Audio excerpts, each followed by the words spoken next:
बिस्मिल्लाहिर्रहमानिर्रहीम। अस्सलाम वालेकुम। आज हम बात करेंगे लाहौर हाई कोर्ट का बड़ा अहम फैसला सामने आया है। जस्टिस शाहिद जमील खान साहब का पंजाब में एडमिनिस्ट्रेटर्स का जो तकर्रुर है, नए मंसूबे, MNAs MPS को फंड्स की तकसीम कलअदम करार दे दी है लाहौर हाई कोर्ट ने।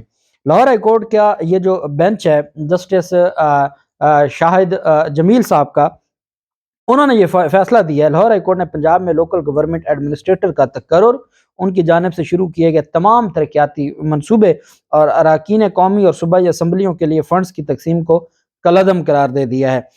20 सफ़ात पर मुश्तमिल ये फैसला है, ये जारी किया गया है। आप जानते हैं कि हमारे यहाँ कानून बड़ा क्लियर है। आईन पाकिस्तान ये कहता है कि जो MPA होगा सूबाई असम्बली का, या जो MNA होगा नेशनल असम्बली का, उसकी जो जिम्मेदारी है वो तरक्याती फ़ंड्स तकसीम करना नहीं है या तरक्याती काम करवाना नहीं है। ये एक बहुत बड़ी कन्फ्यूजन है जो हमारे लोगों में पाई जाती है, और हम कहते हैं कि जो हमारा MNA या MP है वो हमारी गलियां बना के देगा, वो नालियां बनाएगा, वो बिजली के खंभे लगवा के देगा।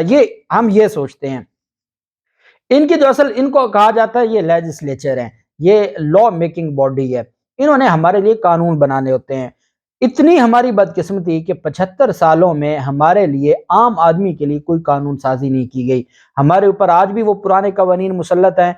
हम आज भी 1860 की पिनल कोड पढ़ने पर मजबूर हैं, जिसमें वो दफात शामिल की गई थी जो उस वक्त बरतानवी राज ने अपने गुलामों को बरसगीर में उनको नकेल डालने के लिए जो दफात लगाई थी। आज वो किसी के खिलाफ आप बात कर रहे हैं, आपके ऊपर वो बगावत और गद्दारी का जो दफात लग जाती है 124A जैसी, तो वो आज की नहीं है, वो हमारे इदारों से रिलेटेड नहीं थी। वो तो उस वक्त बरतानिया ने अपने लिए बनाई थी, बरसगीर के गुलामों को जो उनके उस वक्त गुलामी में थे उनको बांधने के लिए, या उनको अपनी गुलामी में रखने के लिए। और जुल्म ये है कि 1860 की पिनल कोड है, आज तक उसमें वो दफात शामिल हैं। 1898 की हमारी ज़ाब्ता फौजदारी है, दफ़ा 144 जो नाफिज होता है, ये कोई पाकिस्तान बनने के बाद कानून नहीं आया, ये 1898 की ज़ाब्ता फौजदारी में शामिल था कि जब बरतानिया जब चाहता था किसी एक इलाके पर कर्फ्यू नाफिज कर दे, ये कर्फ्यू है, ये इमरजेंसी है। दफ़ा 144 जो नाफिज किया जाता है कि यहाँ ये खास काम नहीं होगा, तो ये 1898 की ज़ाब्ता फौजदारी है। 1908 की हमारी ज़ाब्ता दीवानी है। 1872 का हमारा लॉ ऑफ एविडेंस और लॉ ऑफ कॉन्ट्रैक्ट है, जो आज तक, जो लॉ ऑफ कॉन्ट्रैक्ट जो उस वक्त बरतानिया ने, जो ईस्ट इंडिया कंपनी थी, जब वो बरसगीर में आते थे और यहाँ मुआहदे करते थे और उन्होंने अपने मफादात को ऊपर रखना होता था, उस लिए जो लॉ ऑफ कॉन्ट्रैक्ट बनाया गया था वो आज तक हमारे ऊपर मुसल्लत है।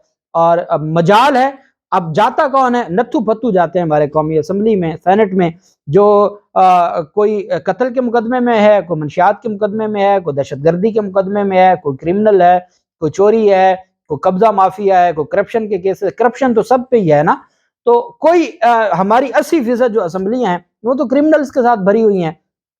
BA की एक शर्त थी कि जी BA वाला BA पास कम से कम असम्बली में जाना चाहिए, वो शर्त भी खत्म हो गई। तो अब तो निज़ाम ही हमारा, तो जो लोग ये जाते हैं ना, इनको पिनल कोड का पता, ना इनको ये पता कि हमने ज़ाब्ता फौजदारी में कोई तरमीम करनी है, हमने कोई ज़ाब्ता दीवानी, जो अवाम के लिए, जो सारा दिन अवाम अपने मसाइल के लिए अदालतों में भुगतते हैं। अब मैं चला जाऊँ, मैं जज साहब के सामने खड़ा हो जाता हूँ, मैं कहता हूँ जनाब ये ऐसे नहीं होना चाहिए, वो कहते हैं भाई जो कानून लिखा हुआ है हम पाबंद हैं, हम तो मुलाजिम हैं, हमारी क्या मजाल कि हम किताब से आगे पीछे हूँ। हाँ, हाई कोर्ट सुप्रीम कोर्ट आगे पीछे होते हैं, वो फिर अपनी मर्जियां करते हैं, नीचे जज तो नहीं, वो किताब से आगे तो जाते ही नहीं है।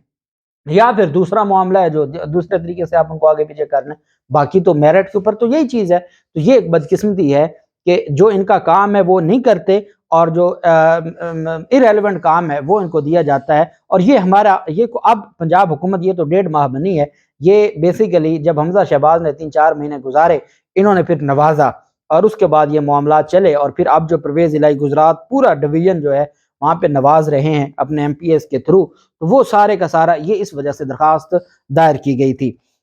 जस्टिस शाहिद जमील खान साहब ने 20 सफ़ात पर मुश्तमिल फैसले में कहा, और ये इस वक्त MNAs और MPS को जो दिए जा रहे हैं, ये सिर्फ ये जो फैसला है ये वफाकी हुकूमत, क्योंकि MNAs को तो वफाकी हुकूमत ही देगी, सूबाई हुकूमत तो नहीं देगी, तो ये एक जर्नल भी इसको फैसला आप कह सकते हैं। फैसले में कहा कि हुक्मरानों और दीगर MNAs और MPs को तरक्याती फंड जारी करने का अमल सिर्फ आइनी स्कीम के खिलाफ है, बल्कि जमहूरियत ना सिर्फ आइनी स्कीम के खिलाफ है बल्कि जमहूरियत के असूलों और इसकी रूह को भी मजरू करने वाला है। अगर कोई वफाकी हुकूमत किसी MNA को फंड देती है तो आप इस फैसले की बुनियाद पर वो रुकवा सकते हैं। ये फैसला चूंकि हाई कोर्ट्स तो फिर वफाकी हुकूमत को भी कवर करती हैं। फैसले में कहा गया कि 20 अक्टूबर 2022 को जारी करदा नोटिफिकेशन के मुताबिक मुकामी हुकूमतों के एडमिनिस्ट्रेटर्स के तकर्रुर और उनके इख्तियारात की कानूनी और आइनी हैसियत का जायजा लिया गया। ये अक्टूबर 2022 है उसमें जो एडमिनिस्ट्रेटर्स का तकर्रुर किया गया, क्योंकि अभी बलदियाती इलेक्शंस हुए नहीं हैं। तो ये पाकिस्तान तहरीक इंसाफ की जो सबसे बड़ी नालायकी है 3.5 साल में पंजाब में बलदियाती इलेक्शन ना करवाना। और कहा गया कि जो नोटिफिकेशन का मकसद मुंतखब नुमाइंदों की गैर मौजूदगी में जो बलदियाती हैं MNAs और MPs की जानिब से तजवीज़ करदा तरक्याती स्कीमों को आगे बढ़ाने के लिए मकामी हुकूमतों के तरक्याती फंड्स इस्तेमाल करना था। अच्छा, अब अगर बलदियाती अभी नुमाइंदे नहीं आए और इलेक्शन होता है अप्रैल में, तो फिर क्या किया जाए जज साहब? ये भी तो देखना है ना कि जहाँ नहीं है तो क्या वहाँ पे अवाम के लिए तरक्याती काम नहीं होंगे? क्योंकि अभी तो इलेक्शन होने हैं, वो 4 महीनों के बाद इलेक्शन हो, बलदियाती इलेक्शन 30 अप्रैल का कहा हुआ है इलेक्शन कमीशन ने, तो ये 4 महीने क्या करेंगे लोग? बहरहाल अदालत आलिया के जज ने कहा कि कानून साजों की जानिब से वोटर्स को मुतासर करने के लिए हल्कों में इन फंड्स का गलत इस्तेमाल किया जाता है, जिसके लाजमी नतीजे के तौर पर तरक्याती फंड्स गैर मुनसिफाना, गैर ज़रूरी और गैर कानूनी तौर पर खर्च होते हैं। अच्छा, ये मुस्लिम लीग नून को बड़ा सूट करती है ये जजमेंट भी, क्योंकि अब ये वक्त था इलेक्शन से पहले पाकिस्तान तहरीक इंसाफ की जो हुकूमत है, ये फंड्स जैसे तरक्याती फंड्स लगाए जाते हैं, लेकिन इसमें एक बात याद रखिएगा कि ये वफाकी हुकूमत के लिए भी ये रुकावट है। जस्टिस शाह जमील खान साहब का जो है वो ये फैसला बड़ा दुरुस्त है। उन्होंने करार दिया पिक एंड चूज के जरिए तरक्याती फंड्स की तकसीम और इस्तेमाल आइन के आर्टिकल 25 के तहत हासिल बराबरी के हकूक से बरह रास्त मुतसादिम है। इसलिए किसी ऐसे इलाके या हल्के में इम्तियाजी तौर पर तरक्याती फंड्स जारी करना जहाँ हुक्मरान जमात ने इंतखाबात में कामयाबी हासिल की हो, यह गैर आइनी है। जज साहब ने अपने फैसले में कहा कि एडमिनिस्ट्रेटर के तकर्रुर का मकसद सिर्फ खत्म होने वाली मकामी हुकूमतों की जानिब से किए गए फैसलों पर अमल दरामद करके अवामी खिदमत के तसलसल को यकीनी बनाना है। अब ये आप देखें कराची और यहाँ सारे एडमिनिस्ट्रेटर ही चला रहे हैं।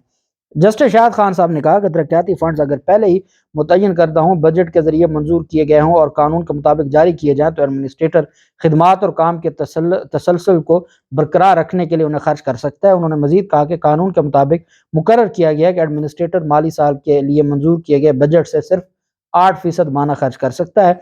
जैसा आपने कहा कि मुंतखब नुमाइंदों की मुद्दत पूरी होने पर अगले नए मुंतखब मकामी हुकूमत को बगैर किसी वक्फे के तश्कील दिया जाना चाहिए, जो कि आइन के आर्टिकल 140 की रोशनी में लोकल बॉडी एक्ट 2022 की रूह और स्कीम के मुताबिक है। वफाकी और सूबाई कानून साज इदारों का मैंडेट पॉलिसी असूलों के मुताबिक कानून साजी करना है। जैसा आपने कहा कि कोई भी कानून या एग्जेक्टिव फैसला किसी भी MNA या MPA को मकामी हुकूमत के जेर इंतजाम इलाके में तरक्याती फंड्स मुख्तस करना चाहिए। वफाकी या सूबाई हुकूमत की जानिब से PLG एक्ट 2022 के तहत मकामी हुकूमत को हासिल होने वाले इख्तियारात और अफ़ाल पर तजावुज़ के मुतरादिफ है। जैसा आपने कहा कि काबीना की मंजूरी के बगैर एडमिनिस्ट्रेटर्स के तकर्रुर को कानूनी इख्तियार किए बगैर करार दिया और नतीजतन उनके तमाम फैसलों और अक़दामात को भी कानूनी इख्तियार के बगैर करार दिया। जस्टिस शाहिद जमील खान ने फैसला दिया कि लोकल बॉडीज़ के दायरे कार में मौजूद तरक्याती कामों के लिए MNA और MPA को फंड्स जारी करने का कोई भी एग्जेक्टिव ऑर्डर गैर कानूनी है और PLG एक्ट 2022 के सेक्शन 4 के पेश नज़र इस तरह की ग्रांट मुख्तस करने की इजाज़त देने वाला कोई भी ज़ाब्ता या कानून नाकाबिल अमल होगा। जस्टिस शाह जमील खान साहब ने इलेक्शन कमीशन को हदायत की कि कानून की मुतल्लका शिक के मुताबिक और सुप्रीम कोर्ट के फैसलों की रोशनी में शेड्यूल के मुताबिक फौरी तौर पर बलदियाती इंतखाबात कराए जाएँ। और जो अदालत ने कहा कि जो वफाकी सूबाई हुकूमत है, अगर कोई वो मामला करना चाहती है तो वो सिर्फ वज़ीर आला पंजाब के इख्तियार में ना हो। ये बहुत अहम चीज़ थी जो परवेज़ इलाही के लिए बड़ी ज़रूरी थी, जो गुजरात और इधर जो डिवीज़न वगैरह में मामला चल रहा था। उन्होंने कहा कि ये सिर्फ अगर कोई ऐसा मामला हो जाए, आपको तरक्याती काम करवाने हैं, वो सिर्फ वज़ीर आला की सवाबदीद नहीं है, बल्कि वो काबीना की मंजूरी के साथ उसको जो है वो नत्थी कर दिया। तो अब ये बड़ा एक अहम फैसला सामने आया है। तो मैं ये समझता हूँ कि ये लाहौर हाई कोर्ट का फैसला बहुत अहम है। अल्लाह पाक पाकिस्तान का आमीन व नासिर हो। बहुत शुक्रिया। अल्लाह हाफिज़। पाकिस्तान जिंदाबाद।